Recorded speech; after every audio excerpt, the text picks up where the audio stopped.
Kanina po in my EAL class or English as an Alternative Language, may isang estudyante ako na from Vietnam siya pero nag-start sila sa Vancouver and then lumipat po dito sa Saskatchewan at dahil sabi niya, alam niyo ng pagsasalita ng mga Vietnamese, no? So sabi ng mga Viet, sabi niya ay nandito lang po kami for permanent for PR thingy. Sabi niya gano'n para maging permanent resident lang daw sila ng Canada and then babalik din daw sila ng Vancouver, parang gano'n ang kanyang kwento kanina kasi we're sharing para ma-hone yung kanilang English skills. Pero habang binabanggit yon, sabi ko, oo nga pala no, magandang topic yon sa aking vlog dahil paano yung kalagayan ng mga tao na nandito at po pwede ba yung ganon na pupunta lang sila sa ibang province at magkukuha lang ng permanent residency and then aalis na sila sa province. So, yun yung mga sanang gusto kong pag-usapan natin ngayon. Kaya lang, sige, isang tabi muna natin yung pag-uusapan natin sa mga susunod na panahon. Kasi habang nagbabrowse na ako kanina, nasa sasakyan ako at hinihintay ko yung aking may bahay, ay tumambad naman sa akin yung isang bad news. This is really a bad news sa mga nag-a-apply papunta dito sa Canada after na magkaroon ng permanent residency nomination dito sa Canada. At yan ang ating pag-uusapan po ngayon. I am sorry dahil kailangan ipabatid ko po sa inyo ito dahil ito ay isa sa another na hakbang ng Government of Canada. New Canada Provincial Immigration Quota 2025 raises concerns. Isinulot po ni Kamaldeep Singh ng Immigration News Canada.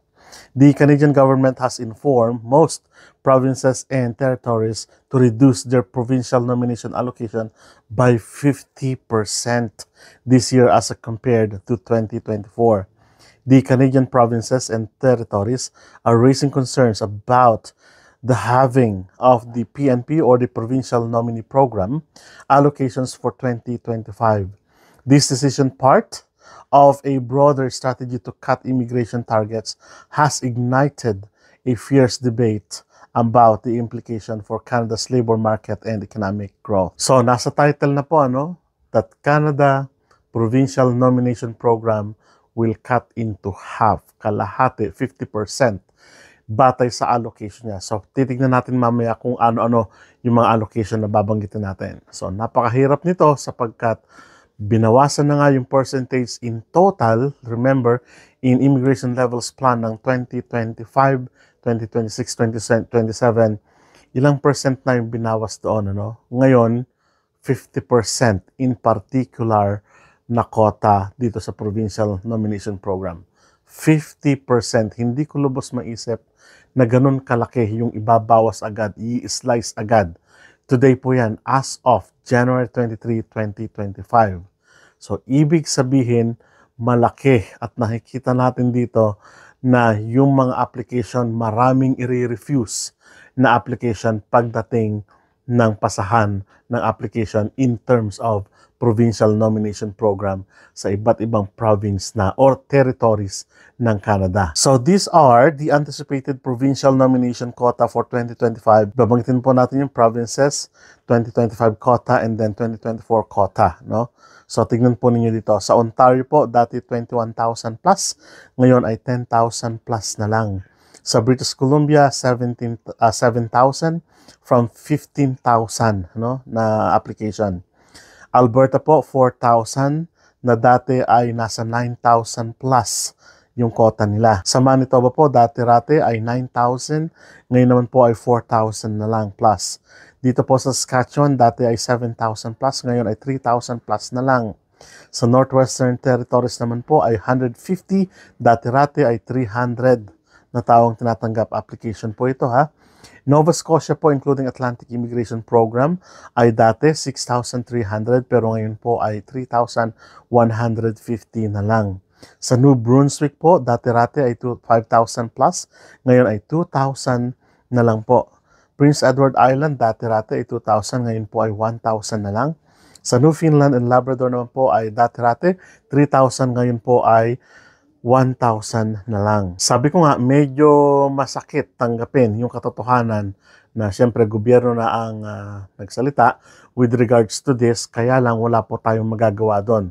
So makikita ninyo ang laki ng slice sa bawat province and territories na yung pagkaka-splice na yun din po ang tatanggalin sa application sa iba't ibang panig ng daigdig. Kasama na po yung mga kababayan natin from the Philippines na gusto makarating dito sa Canada. So, patibayan na lang po ito ng resume, ng application ninyo, ng documents ninyo, kumbaga, into nomination program. So, concerns raised by Canada's provincial officials, the PNP, or the Provincial Nomination Program or Nominee Program, which has been instrumental for provinces and territories in attracting skilled workers tailored to their specific economic needs, will see its slot significantly reduced. So this comes at a time when sectors like healthcare, trades, and education are grappling with persistent labor shortages.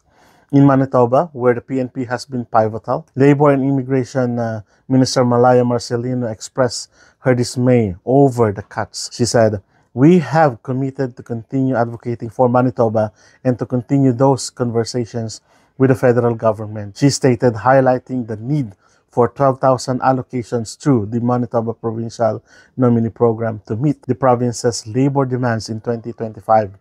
Ontario's Immigration Department has voiced concerns that these reductions could undermine the province's ability to meet employer demands and support economic growth. So yun naman po yung sentimiento ng mga probinsya dito, not only Manitoba, not only Ontario, gayon din po dito sa Saskatchewan and Alberta, British Columbia, kahit na saan. Yun yung kanilang angst ngayon na medyo, sabi nga nila, yung 50% malaki talagang slice sa kanila. It's because yung pangailangan talaga ng mga employers ay hindi nami-meet in terms of employment. So kung hintayin lang daw nila yung employment from or within Canada, ay medyo matatagal pa. Paano naman daw yung business nila, no?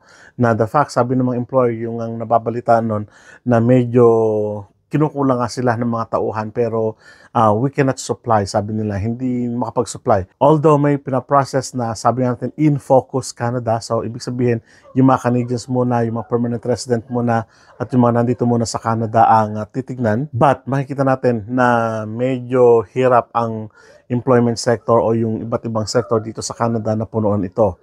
It's because, sabi natin, yung iba ay not willing to be involved in the employment sector, no? So is there a possibility of increasing PNP allocations? The federal government's decision has sparked a significant debate on federal versus provincial rights in immigration policy.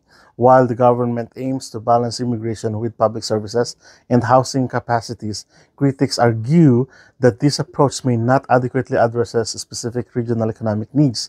Provinces are now tasked with either working within these new constraints or lobbying for more slots based on detailed labor market analysis. So ang kainaman naman po dito, yung mga provincial government ay naglalabi o kaya naman nakikipagdebate ngayon sa federal government na bigyan kahit papaano ng break yung, although may immigration rights, sabi na binanggit doon, ang provincial, pero sa holistic approach ay nangingibabaw pa rin siyempre ang federal government. Pero sabi nila, either maglalabi sila, makipag-debate o sasagpangin na lang yung 50% na allocation per province.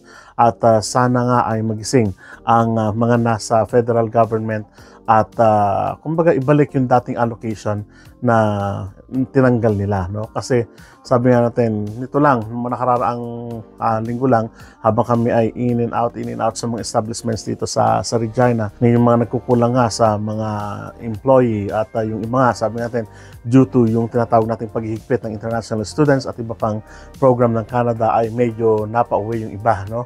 At talagang kusang umuwi na sila kasi talagang hindi na sila makakahabol kumbaga dun sa ibang program na kinakasa ng Government of Canada. Kaya ngayon nag-alisan yung ibang tao at umuwi na nga. So yun ang problema ngayon ng mga nasa employment sector o kaya nandito sa mga stores, retail facilities natin dito. Yung sa trabaho nga ng aking may bahay, nung dumating yung aking hipag ay inabsorb agad nila kasi nga walang tao talaga, no?